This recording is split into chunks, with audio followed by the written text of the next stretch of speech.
comment contacter les influenceurs et les influenceuses dans le monde de On recommence.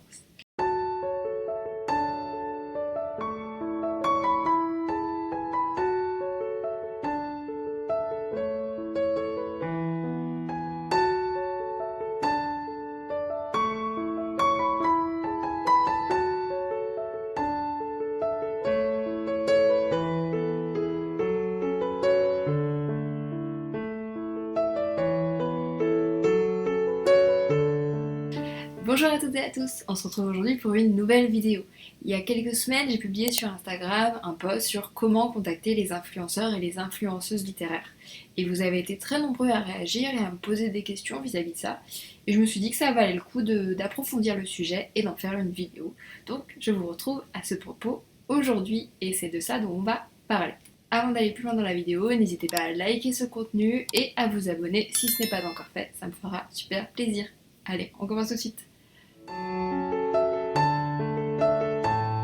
Première étape, avant même de contacter des influenceurs et des influenceuses, littéraires, mais même pas que forcément ça, commencez par tout simplement suivre ces personnes.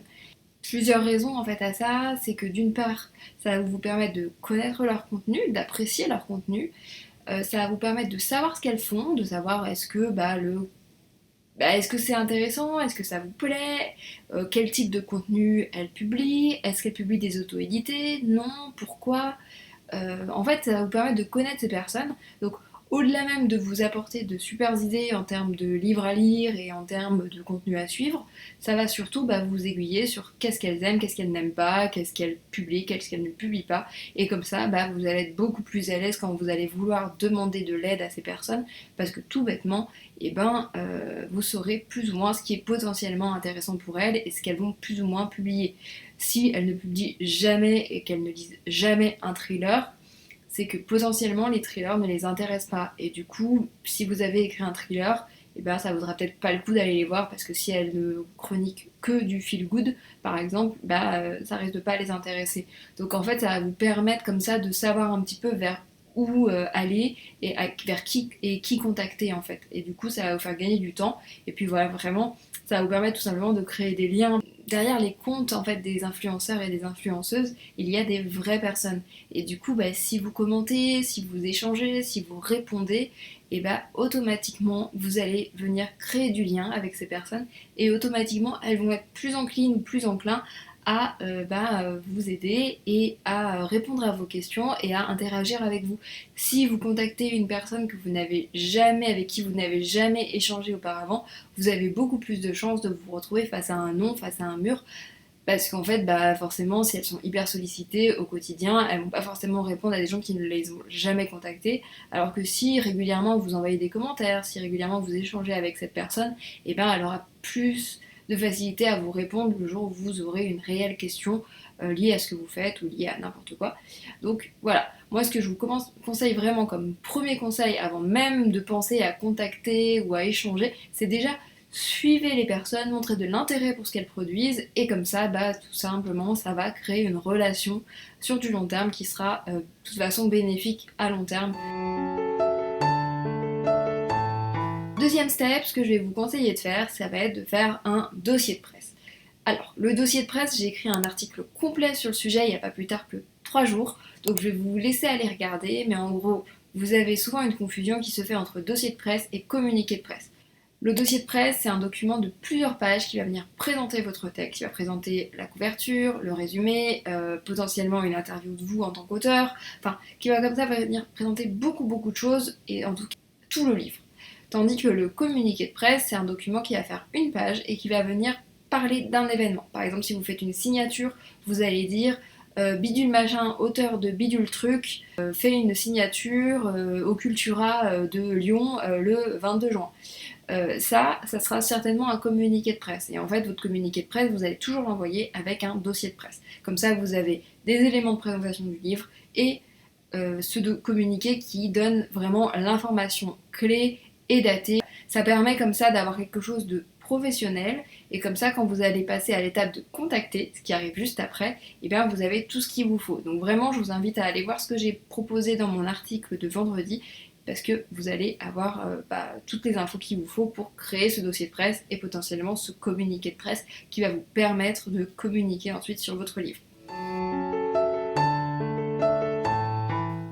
Troisième chose, ça va être de faire une liste. Moi, ce que je vous conseille, c'est vraiment de faire une liste avec les différents influenceurs que vous avez envie de contacter. Donc dans cette liste, moi je vous conseille de mettre nom ou prénom même. Pour toutes les informations de contact que vous allez avoir, donc ça va être soit un MP, soit un MP sur Insta ou sur Twitter, soit un mail. Donc vous allez mettre toutes ces informations là et bien sûr vous aurez une dernière case qui sera est-ce que je l'ai contacté ou est-ce que je ne l'ai pas contacté. Ça vous servira pour la 4e étape qui arrive juste après. Donc ensuite, comment savoir quels influenceurs contacter ou pas, ça c'est vraiment une grosse question et vous avez été plusieurs à me poser la question. Qui vaut le coup d'être contacté, qui vaut le coup de ne pas être contacté, comment on s'organise, qu'est-ce qu'on regarde. Ça c'est assez compliqué en fait parce que ça va être très personnel, ça va dépendre un peu comment vous voulez vous y prendre. De façon générale, il faut regarder forcément un petit peu tout ce qui est nombre d'abonnés et tout ça. Ça c'est évident qu'il faut le faire parce que effectivement quelqu'un qui a 10 000 abonnés aura certainement plus de chances de créer des ventes avec sa communauté que quelqu'un qui n'a que 100 abonnés, c'est sûr. Maintenant, le nombre d'abonnés ne suffit pas, parce que déjà, d'une part, on peut acheter des abonnés, donc en fait, le nombre d'abonnés parfois ne veut rien dire, et aussi parce que tout bêtement, si la personne fait vraiment des choses qui sont pas très sympas, pas très intéressantes, ou que vous trouvez pas qualitatif, vous aurez peut-être pas envie de passer par cette personne. Donc, le nombre d'abonnés, c'est une chose. Ce que je vous conseille de regarder aussi, c'est tout ce qui est engagement. Est-ce que, en fait, quand la personne... Alors, je parle ici surtout de Instagram, mais ça marche aussi un petit peu pour Twitter et pour Facebook. Mais est-ce que quand la personne publie et qu'elle a des abonnés, est-ce que beaucoup de personnes réagissent à ce qu'elle fait ou pas? C'est-à-dire que si elle a 10 000 abonnés, mais finalement elle a que 50 likes à ses photos, par exemple, sur Instagram, c'est pas forcément très intéressant et c'est peut-être le marqueur que soit elle a peu d'engagement, soit même elle a acheté des abonnés et que c'est pas vraiment réel. Donc voilà, moi je vous dis, faites un petit peu un melting pot entre les nombres de réactions, le nombre d'abonnés. En général, on va compter qu'il y a 20% de réactions environ. C'est ça qui est bien. Après, on est d'accord que 20% de réactions, ça veut dire et commentaires et interaction avec une publication. Normalement, c'est 20%. C'est un peu moins en ce moment sur Instagram puisque en fait l'algorithme est en train de freiner les gens, donc en fait les publications ne sont pas forcément vues par tout le monde, donc voilà. Mais il faut regarder, il faut essayer de voir si voilà elle a des échanges, s'il y a des choses qui paraissent intéressantes. Vous allez pouvoir regarder par exemple si elle est chroniqueuse ou chroniqueur. Est-ce que ces articles sont intéressants? Est-ce que ces articles et ces critiques sont développés? Ça, c'est des choses que vous ne verrez pas sur Instagram, mais peut-être directement sur son blog. Donc, allez voir, regardez ce qu'elle fait comme contenu. C'est là où je vous disais que suivre les personnes, ça pouvait être très intéressant, parce que ça va vous permettre de savoir si vraiment cette personne fait quelque chose qui vous intéresse, qui vous plaît. Vous allez aussi avoir la question, je vous le disais un peu plus tôt, mais est-ce que oui ou non, elle parle des livres auto-édités ou pas? Ça va vous intéresser surtout si vous êtes sur un livre auto-édité, parce que si de toute façon elle n'en fait pas, et si elle ne publie pas, elle ne chronique pas des auteurs auto-édités, ça ne sert limite à rien de la contacter. Donc voilà, il y a pas mal de choses comme ça qui vous permettre de savoir si oui ou non vous allez contacter ces personnes. Et ensuite, 4e étape de cette petite vidéo, ça va être tout simplement d'envoyer un message à toutes ces personnes pour leur proposer de leur envoyer votre livre. Pour entrer en contact avec une personne, très simple, c'est bonjour, comment vas-tu? J'ai écrit ce livre-là, j'aimerais bien que tu le chroniques. Quelles sont tes conditions pour faire ce type de choses? Laissez ouvert à la réponse. Vous allez avoir des personnes qui vont vous demander de payer, vous allez avoir des personnes qui vont vous dire juste j'aimerais bien que tu m'envoies le livre. Il y a des personnes, chacune va fonctionner à sa manière. Il n'y a pas de problème s'il y a une personne qui vous demande d'être payée, c'est possible de payer quelqu'un pour ce type de service. Après tout, c'est sa page, c'est elle qui décide ce qu'elle publie. Maintenant, à vous de voir si oui ou non vous acceptez de payer. Là encore, qu'est-ce qui est logique, qu'est-ce qui n'est pas logique en termes de prix? Forcément, ça dépend du nombre d'engagements, ça dépend du service qui est proposé, ça dépend du nombre d'abonnés qu'a cette personne. En fait, il y a plein d'éléments qui rentrent en jeu et je ne vais pas pouvoir vous dire dans cette vidéo ce prix-là est juste, ce prix-là n'est pas juste. c'est pas possible de le faire tant qu'on n'a pas vu exactement. Et même en voyant le contenu de la personne fait, c'est impossible de savoir si c'est vraiment juste ou pas, puisqu'après tout, chacun fixe ses tarifs comme il le souhaite. C'est bien le principe d'être indépendant. Donc voilà, moi ce que je vous conseille, c'est à la limite de contacter plusieurs personnes, de voir un peu les différentes réponses que vous avez et de faire votre choix en fonction de ça. Il y a peut-être des gens que vous allez vraiment avoir envie d'avoir parce que très forte communauté, parce que contenu très qualitatif, et auquel cas vous serez prêt à payer un petit peu, et pourquoi pas, j'ai envie de dire. Il y a peut-être d'autres personnes, vous allez vous dire, bon bah vu qu'elle demande de l'argent et qu'en plus j'étais pas complètement à fond, bah je vais plutôt dire non. Et il n'y a pas de problème à dire non. Dites ça, dites non très poliment, dites bah écoutez, je suis désolée, je n'ai pas ce budget, je reviendrai vers vous pour un prochain roman ou pour une prochaine opération de communication et garder le contact. De toute façon, gardez toujours des bons contacts puisque c'est des personnes que vous allez être amenés à recontacter certainement pour un futur roman, pour le même roman lors d'une deuxième campagne, ou même que vous allez devoir rencontrer lors d'événements littéraires ou ce genre de choses. Donc gardez toujours des bons contacts, c'est pas parce qu'une personne vous a demandé de l'argent que vous êtes obligé de dire c'est pas normal, tu devrais pas me faire payer pour faire ça. Elle choisit, c'est sa page Facebook, c'est sa page Instagram, c'est la personne qui choisit elle-même ses conditions pour que vous puissiez y apparaître, et c'est tout. Donc moi je vous conseille vraiment de rester toujours de manière cordiale en vous disant que ces personnes-là, vous allez continuer à les suivre, vous allez continuer à échanger, surtout ne vous désabonnez pas après qu'une personne vous ait dit ses conditions et que ces conditions ne vous correspondent pas, restez en contact, continuez à créer du lien avec ces personnes, c'est pas du tout impossible qu'une personne qui vous ait demandé de payer aujourd'hui, d'ici 1 an, 2 ans, en voyant un nouveau roman de votre part, vous propose de le chroniquer, on ne sait pas ce qui peut se passer, donc essayez de pas prendre personnellement un nom. Une personne qui dit non aux auto-édités, c'est pas forcément parce qu'elle a quelque chose contre vous, mais c'est parce que potentiellement elle a déjà eu des mauvaises expériences avec des auteurs auto-édités, donc évitez de reproduire le truc en lui sautant dessus parce qu'elle a dit non. Voilà. Restez cordial.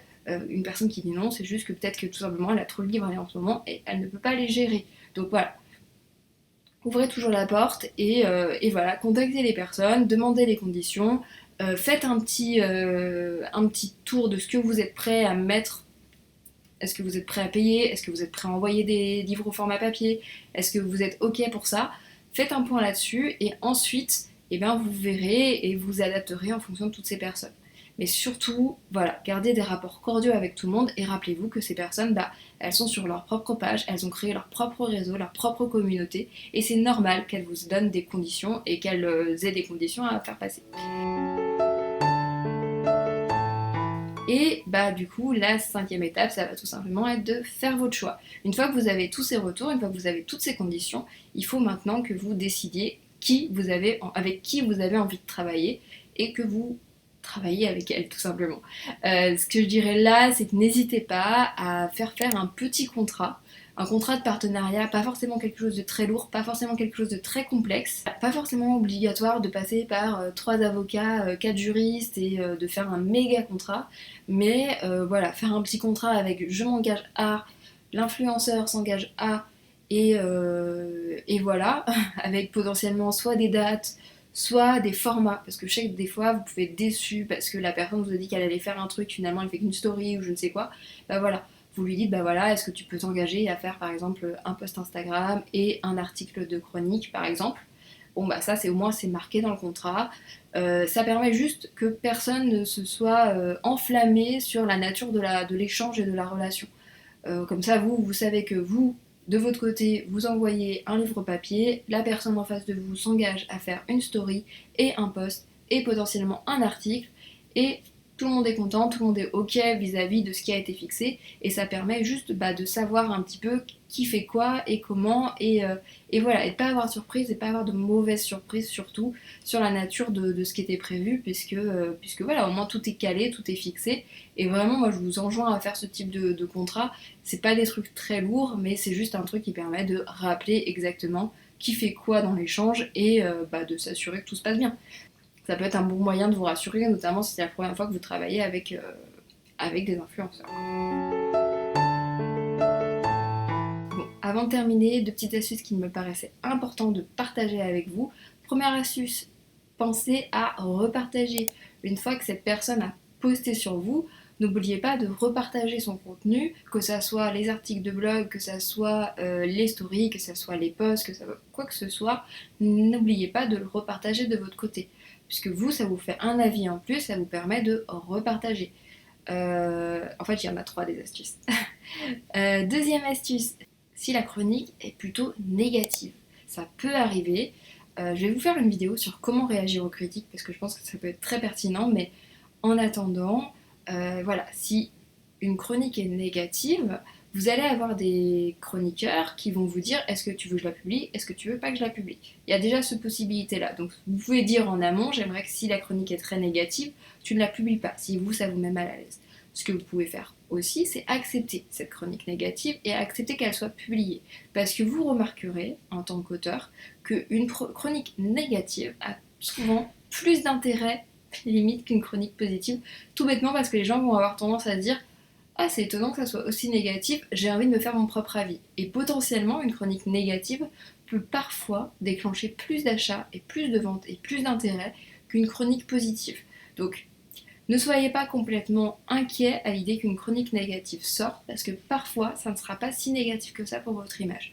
Donc, voilà, essayez de rester positif par rapport à ça et ne vous inquiétez pas de trop par rapport à ça.